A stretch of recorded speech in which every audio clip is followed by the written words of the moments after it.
Assalamualaikum warahmatullahi wabarakatuh. Nama saya Fauzan Adrifan Nustiono dengan NIM 2020 103 703 113 Di sini saya akan menjelaskan mengenai tugas 3 Python implementasi dari tugas 1 sebelumnya yang berformat Excel.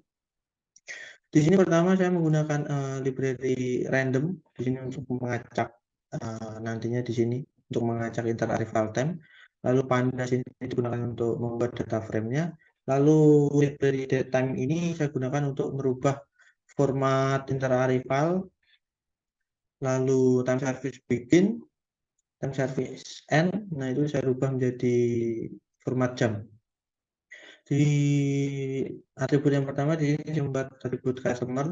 Nah itu saya membuat list dari range 1 sampai 101 itu atau 100 customer sesuai soal. Lalu interarray file time di sini indeks pertamanya saya isi 0 karena pelanggan pertama itu pasti 0 interarray file time-nya karena tidak ada pelanggan sebelumnya.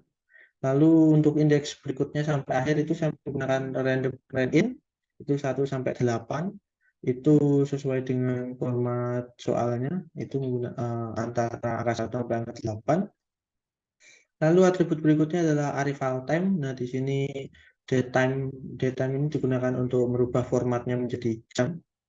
Nah, di sini saya mulai jamnya itu pada jam 8 pagi atau 08.00. Lalu service time itu didapat dari random choice atau sesuai dengan probability dari soalnya.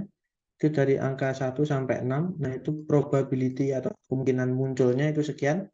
Angka 1 itu 0,10, angka 2 0,20, angka 3 0,30, angka 4 itu 0,25, lalu angka 5 itu 0,10 dan angka 6 itu 0,05. Lalu size-nya 100 sesuai dengan total customer. Lalu time service begin ini sama, saya mulai dengan jam 08.00. Lalu ini waiting time in queue atau waktu yang dihabiskan pelanggan dalam antrian. Lalu berikutnya itu time service end atau waktu berakhirnya pelayanan pelanggan. Itu formatnya jam 08.00. Nah itu ditambah dengan service time atau waktu pelayanan ini atribut sebelumnya. Nah ini saya menggunakan datetime time delta minutes itu digunakan untuk merubah service time yang berformat jam itu agar bisa dijumlahkan atau bisa dilakukan operasi penjumlahan agar format ini atau variabel ini value-nya berubah jadi menit. Lalu yang berikutnya time customer spend in system atau waktu yang dihabiskan pelanggan dalam sistem. Nah itu saya gunakan mengambil value dari service time atau sama saja waktu pelayanannya. Lalu idle time of server ini digunakan untuk menampilkan berapa lama waktu server menganggur atau tidak melayani pelanggan. Lalu berikutnya di sini saya menggunakan for i atau membuat for i ulangan dari 1 sampai 100. Itu yang pertama arrival time. Sorry, maksud saya arrival time. Nah, itu arrival time dari pelanggan sebelumnya atau indeks sebelumnya itu dijumlahkan dengan interarrival time indeks saat ini atau waktu antar kedatangan pelanggan saat ini itu dijumlahkan dengan arrival time pelanggan sebelumnya. Lalu time service begin, nah itu atau waktu dimulainya pelayanan itu mengambil dari maksimal dari dua atribut arrival time indeks saat ini atau pelanggan saat ini atau time service end dari pelanggan sebelumnya atau indeks sebelumnya. Nah itu dicari mana yang lebih besar. Nah itu menggunakan metode max ini. Lalu waiting time in queue atau waktu tunggu pelanggan dalam antrian. Nah itu didapat dari time service begin pelanggan saat ini atau waktu dimulainya pelayanan pelanggan saat ini dikurangi dengan arrival time atau waktu kedatangan pelanggan saat ini. Jadi saya ini total second bagi 60 itu saya ubah menjadi menit agar bisa dijumlahkan. Lalu berikutnya time service end. Nah itu atau waktu berakhirnya pelayanan. itu didapat dari time service begin atau waktu dimulainya pelayanan pelanggan ditambah dengan service time atau waktu pelayanan pelanggan. Terus yang berikutnya time customer spend in system atau waktu yang dihabiskan pelanggan dalam sistem itu didapat dari time service end atau waktu berakhirnya pelayanan dikurangi dengan waktu kedatangan pelanggan tersebut. Lalu yang terakhir adalah idle time of server atau waktu di mana server tidak melayani pelanggan sama sekali atau menganggur. Nah, itu didapat dari time service begin atau waktu mulai pelayanan dikurangi time service end pelanggan sebelumnya. Ini time service end itu waktu pelayanan terakhir pelanggan sebelumnya. Lalu di sini saya masukkan ke dalam data frame dengan nama data. Nah, itu untuk customer-nya diambil dari atribut customer, inter-arrival time sama, lalu untuk arrival time-nya juga. Nah, ini digunakan untuk menampilkan dalam format hour dan minute atau jam dan menit dapat dari atribut arrival time, berikutnya service time sama, time service begin juga sama. Saya gunakan format jam dan menit diambil dari time service begin juga. Lalu berikutnya waiting time in queue diambil dari atribut waiting time in queue.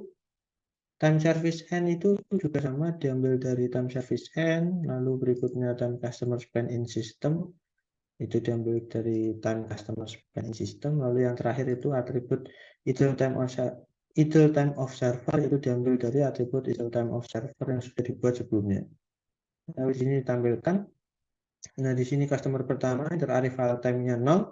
Dia arrival time waktu kedatangannya itu dimulai dari 08.00. Lalu service time-nya itu dari random angka 1 sampai 6 tadi. Nah, itu dia dapatnya 6 menit. Nah, time service begin karena dia pelanggan pertama, jadi dia dilayani yang pertama 08.00.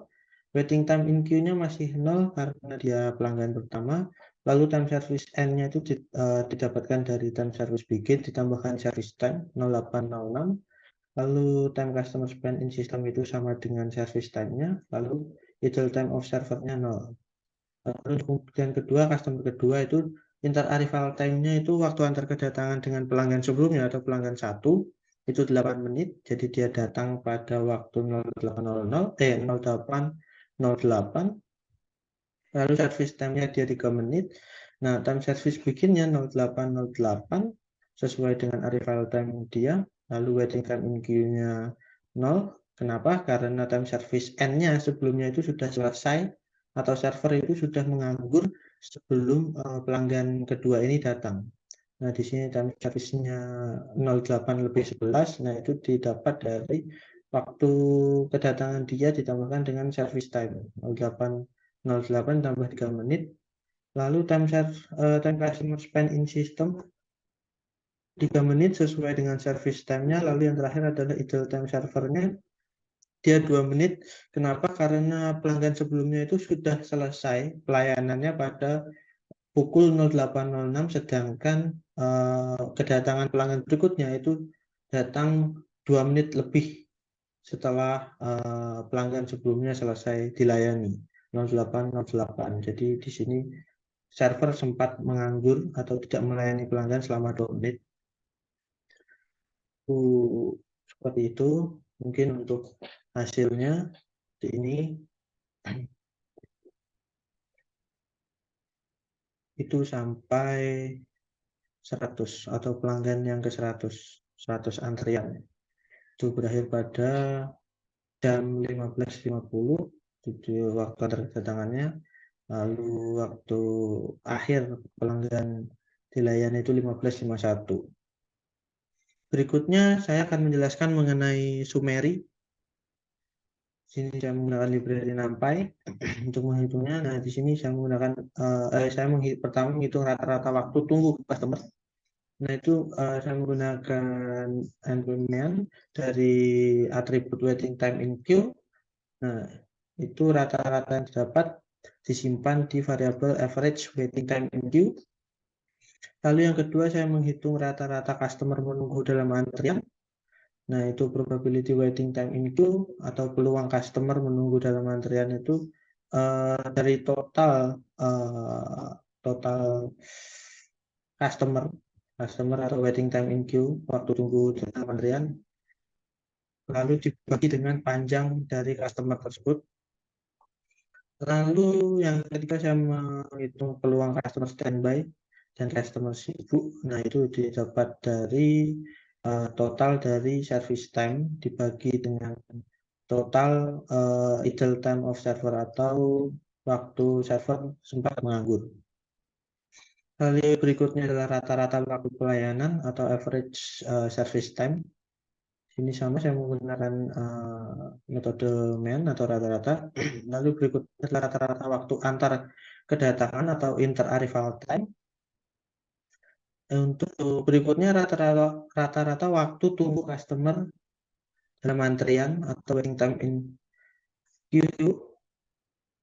Nah, di sini kita mengambil berdasarkan atribut waiting time in queue, itu dibagi dengan total dari waiting time in queue yang ada di data frame.